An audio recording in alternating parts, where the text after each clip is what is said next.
আগের ভিডিওতে তোমাদের সাথে শেয়ার করেছিলাম যে আমি বড় মার কাছে গিয়েছিলাম, তো সেটারই দ্বিতীয় পার্ট এই ভিডিওটা।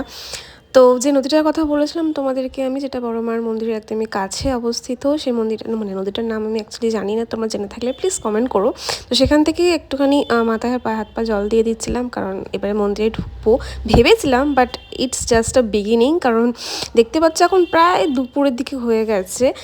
আর এখানে দেখো কত কিউট কিউট ঠাকুরের ফটো, মানে এআই কিনা পারে। হ্যাঁ, কি সুন্দর সুন্দর এখানে ফটো ফ্রেম ছিল, ঘরে সাজালে কিন্তু বেশ লাগবে। তো দেখো অবশেষে বিকেল হয়ে গেল, সেই সকাল 10টা 9:30 থেকে লাইন দিয়েছিলাম, আর এখন বাজে হচ্ছে সন্ধ্যে 6টা। মানে কোথা দিয়ে যে রাস্তা দিয়ে আমরা ঘুরে ঘুরে এসেছি, পুরো একটা মানে একই জায়গা সেম, এখান দিয়ে জার্নি শুরু করেছিলাম হাঁটার। আর এই যে আমি বড় মার একটা ফ্রেম নিয়েছিলাম, খুব ইচ্ছে ছিল যে আমি গেলে মায়ের কাছে একটা নেব।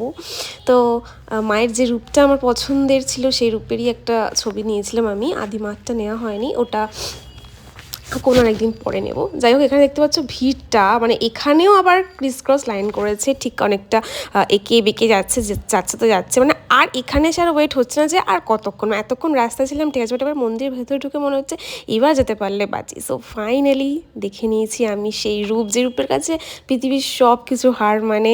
প্রচণ্ড বেশি রাশ ছিল, বাট তার মধ্যেও কিন্তু পুজো দেওয়াটা সার্থক ছিল। এই যে এত লাইন, এত কষ্ট। যাই হোক, আবার আসবো। তো এই ভিডিওটা এইটুখানি, আশা করি তোমাদের ভালো লেগেছে, তোমাদেরও দর্শন করে দিলাম এই সূত্রে। তো দেখা হবে পরের ভিডিওতে, ততক্ষণের জন্য আমার ভিডিও যদি ভালো লাগে তাহলে তোমরা প্লিজ করে দিও আমার চ্যানেলটাকে সাবস্ক্রাইব, আর এই ভিডিওতে লাইক আর শেয়ার করো তোমার বন্ধুদের সাথে, যাতে তারাও এরকম এক সুন্দর অপরূপ রূপের দর্শন তারাও করতে পারে সরাসরি। দেখা হবে এরকম একটা সুন্দর ভিডিওতে। বাই।